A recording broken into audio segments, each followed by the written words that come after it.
Assalamualaikum warahmatullahi wabarakatuh. Today we will continue the last topic that we have discussed, still about adaptation.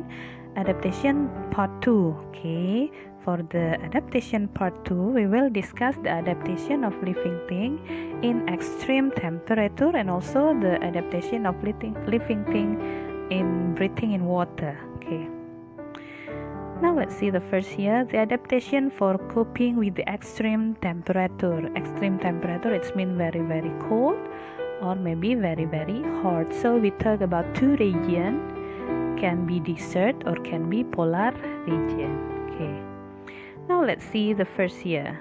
Okay, we talk about the adaptation of living thing in a hot environment, coping in a hot environment, tahan terhadap lingkungan panas. So here we talk about the desert. First we have to know the characteristic of desert. Desert are very hot and dry, and then it has very little rainfall, curah hujannya juga sedikit. Then what are the living things that live there and how their adaptation? Okay, the first we have to know the purpose of adaptation in a hot environment. The adaptation in a hot environment, it can be for obtaining water, because we talk about hot environment, berarti adaptasinya apa? For obtaining water, untuk mendapatkan air, and then for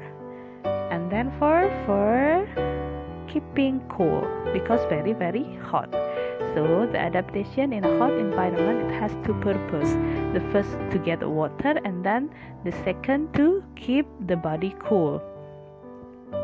For obtaining water, here I give you the example. You can see your book 2 page 60. Okay. For obtaining water, the example here, camel. Camel can drink as much as 100 liters water at a time. Jadi satu kali minum dia bisa 100 liters. What for? This is will help the camel to travel long distance without drinking. Jadi sekali jalan jauh in a long distance, the camel can stand. Bisa tahan. Why? Because it can drink as 100 liters at a time. Satu kali minum itu sudah banyak. So it help the camel to travel long distance. Okay, and then there is a cactus here. Cactus have thick and fleshy stem. Jadi stemnya cactus itu fleshy, berdaging dan tebal. What for? To store water. So because it live in desert, to store water, the cactus have fleshy stem. And then it also has needle-like leaf. Needle-like, seperti jarum, leaf needle-like, jadi daun yang seperti jarum. What for? To reduce the loss of water, supaya tidak kehilangan banyak air. And then also the cactus, they have root that can spread out, jadi rootnya ini bisa menyebar under the soil. So for cactus, they have three adaptation here: fleshy stem, and then needle-like leaf, and then the root that can spread out under the soil. And then for camel, the camel can drink as 100 liters at a time, and also it has eyelashes.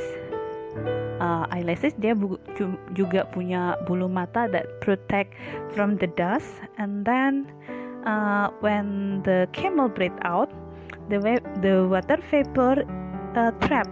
Jadi ketika camel itu menghembuskan nafas, the water vapor, uap airnya itu trap in the nostril, dijebak di dalam hidungnya camel, di dalam lubang hidung, and then reabsorb, diserap kembali into their body. So the camel will not lose any water vapor. Jadi tidak kehilangan banyak uap air dia ya, tidak kehilangan banyak air. This is the adaptation to get water or for obtaining more water, for obtaining water. And then the next, still in hot environment, adaptation to keep the body cool, for keeping cool. So in hot environment, I have said to you, they have two purpose: to get water and then to keep the body cool. This is that happen to fennec fox and then gecko. Jadi rubah phoenix dan tokek ya. Now you can see here the adaptation of fennec fox. It has large ears, jadi punya telinga yang large to lose the body heat. And thick, soft, long fur, dan dia juga punya fur yang thick, tebal, and then soft, and then long, to protect from the hot air. So the fennec fox, it has large ear. The first, untuk apa? To lose the body heat, supaya menghilangkan panas tubuhnya. And then the fur that thick, soft, and long. Jadi bulunya ini thick, soft, and long to protect it from the hot air. This is that happen to fennec fox. And then for banded gecko, untuk tokek ini, it can hide. You can see the picture. It can hide under in the shade during the day. Jadi selama in daytime, the gecko it will hide. After that, it will comes out only at night. Dia keluarnya pas malam aja. This is the adaptation of gecko. It will make them to survive in a hot temperature. Now we continue to the adaptation of living thing in cold environment. So here we talk about the polar region. Habitat near the North and South Poles. Jadi tempat hidup dekat North and South Pole are very cold all the year. All the year. Jadi sepanjang tahun very cold. At very low temperature, of course the water surge may freeze. Kalau temperatur rendah, of course here the water freeze. Waternya membeku, so it's really difficult to find the food and water are not easily, ya. Tidak gampang di sini ketemu air because the water surge may freeze karena bisa beku. Okay. So how to cope the cold environment? This is the example of living thing that can live in a cold environment. Okay, first we have to know the purpose adaptation for in cold environment. The purpose, the first, to conserving water and energy, because we know that the water will be freeze. So how to conserve water? That is the purpose. And then the second purpose to keep the body warm, because this is the temperature so cold. So there are two purpose the adaptation in a cold environment. Ada dua tujuan adaptasi di lingkungan yang dingin. The first, to conserve water, and then the second, to keep the body warm, because the temperature cold, so to keep the body warm. Okay, and then the first, we talk about the first here, to conserve water and energy. So we talk about the example here, we talk about the hibernation. The example here, the polar bear. Polar bear do hibernation.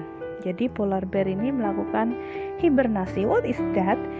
Go into long deep sleep during winter. So to conserve the energy here for polar bear, to conserve the energy during the cold temperature during the winter, the polar bear sleep deep sleep. Jadi tidurnya benar-benar yang tidur selama winter. So during winter, the polar bear will sleep long. Tidurnya panjang. When hibernate, the polar bear, this is the heart rate and breath rate. Jadi detak jantung itu slow down. What for? It will help it to conserve the body heat and energy. Jadi ketika heart rate-nya ini pelan, slow down, because it sleep during winter, so the heart rate getting slow. When it getting slow, it means that the polar bear save or conserve the heat and also the energy in the body. Itu polar bear. And then pine trees, pohon pinus, they have needle-like leaf.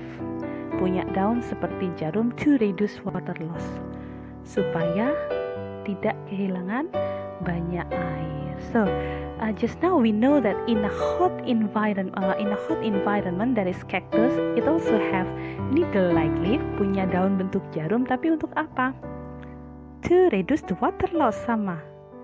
Nah, di sini in a cold environment, the pine tree also have a needle-like leaf to reduce the water loss. Jadi mereka sama-sama punya daun yang kecil supaya tidak kehilangan banyak air. Jadi for cacti, it will reduce the water loss. Makanya dia punya daun yang kecil, sama dengan pine tree yang hidup di cold environment. It also have leaf that like a needle to reduce the water loss, ya. Jadi sudah menyimpan di dalam airnya, ya, disimpan di dalam, tidak dikeluarkan. So they have needle-like leaf. This is to conserve water and energy. The next purpose, the adaptation in cold environment for keeping the body warm. Let's see the example. Living thing to keep the body warm. Okay, here snow geese. Jadi ada angsa ya.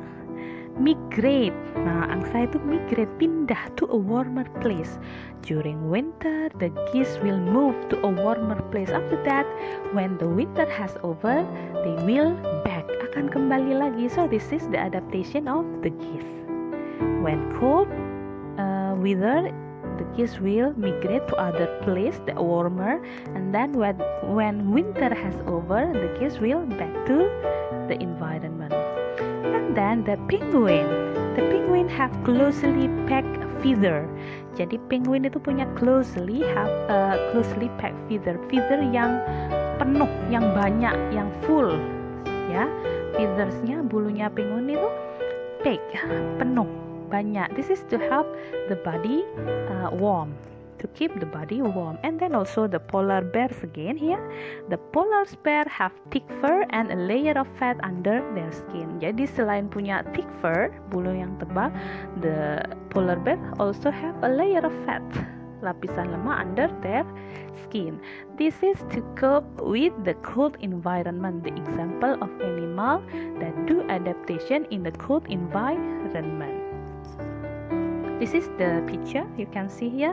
The pine tree have needle-like leaf, and then the penguin have peg feather, and then you know the polar bear. The polar bear have thick fur to keep their body warm, and then they also do hibernation to save the energy. Now let's see the next adaptation. Adaptation for breathing in water. So this is the special character that living things have that help them to breathe in water. Let's see from the first here. Okay, look at the picture. This is the example of animal that do adaptation that have special characteristic that help them to breathe in water. The first here, moist skin, kulit yang moist, lembab.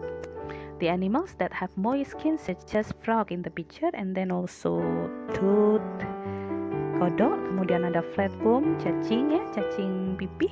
Okay, these are some animals that can take dissolved oxygen. So moist skin, kulit yang lembab ini, they can take the dissolved oxygen, because we know that oxygen in water is dissolved oxygen. Jadi oxygen in water, this is dissolved oxygen.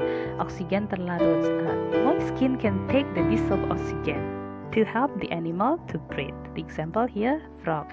But remember that the animals here have to keep their skin moist. Jadi skinnya harus tetap lembab, so it can take in the dissolved oxygen. And then, okay, the next here, the characteristic that help animal to breathe in water is gills. We know that gills is insang. You can see the picture of gills. Jadi that red color, this is gills, insang. The animals that have gills, of course here fish. Ya, jadi common fish they have gills. Ikan itu punya insang ya, kebanyakan ikan. That the example here, fish. There are goldfish, and then tilapia, and then so many fish that have gills. That do not have gills, of course, it is not fish but mammals, mamalia ya. Okay, insang here, of course, for gills also same. The gills can take in dissolved oxygen, sama karena dia di air. The gills also take in dissolved oxygen, so the gills can separate the oxygen from the water. Itu keistimewaannya. So this is can help the animals to breathe in water. And then we can see here there is the mosquito larva. Okay, mosquito. Some aquatic insects such as mosquito larva breathe in oxygen from the air. We know that the mosquito breathe in oxygen from the air. Jadi ngambil oksigennya dari udara. But the mother of mosquito ya, ibu si nyamuk ini lay their egg in water. So how could the mosquito larva breathe? Sama ibu si nyamuk, the mosquito larva laid in the water, but mosquito breathe in air. Jadi mosquito nafasnya pakai udara from the air, udara yang di sekitar, bukan di air, not dissolved air. So, what are the characteristic? What are the adaptation of mosquito larva? They have air tube. You can see the picture of air tube. At the top, di atas itu adalah the surface of water, permukaan air. The surface of water. The mosquito larva, they have the air tube that extend. Jadi mosquito larva itu punya air tube that extend. Wait here. So this is the surface of water. Mosquito larva itu punya air tube that extend yang memanjang from the surface here until out. So they can take the air outside the water. Jadi adanya air tube ini bisa mengambil udara yang ada di luar air.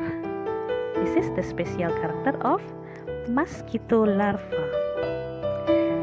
Animals that have the air tube, such as the water scorpions and then water stick insect, are other example beside the mosquito larva. They have air tube to take in air from outside the water. And then the next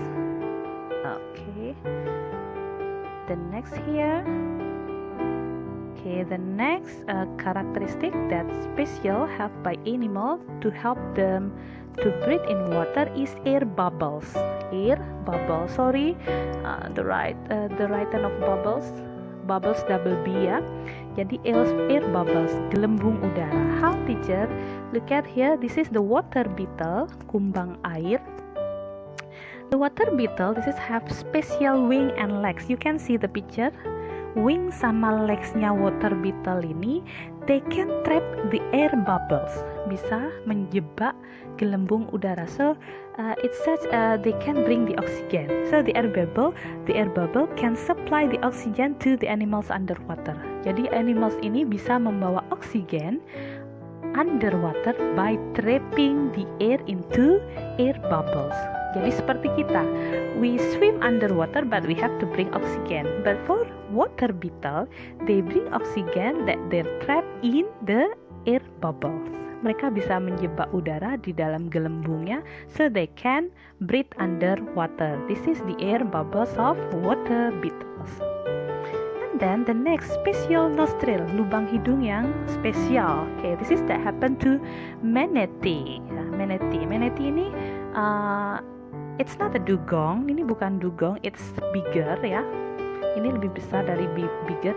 Ini lebih besar, but both of them is mammal ya, mamalia semua. For manatee this is have special nostril. Kenapa lubang hidungnya spesial?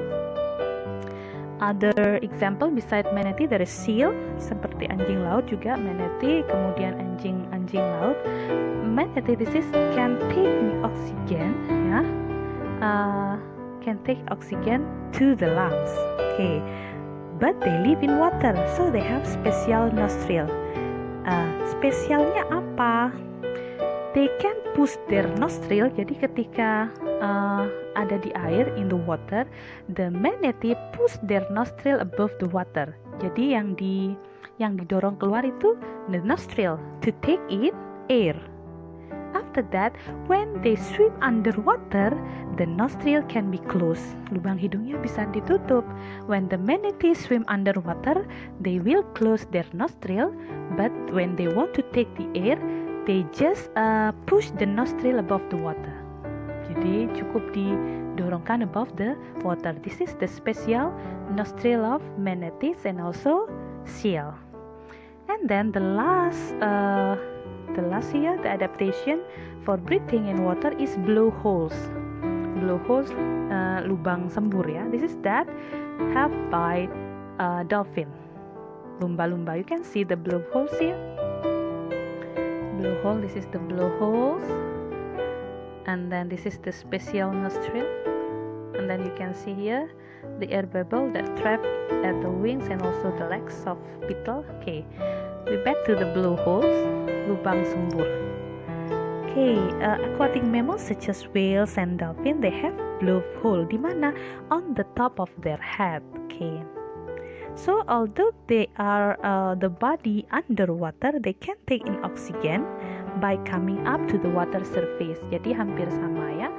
hampir sama dengan special nostril, but the position is different. This is on the top of their head. So although they are in the water, all of the body, their blowholes on the surface, so they can take the air. Okay, that's all. So this is the example of adaptation of some animals to breathe in water. Thank you for today. See you next week, my student, with another adaptation of some living things. Wassalamualaikum warahmatullahi wabarakatuh.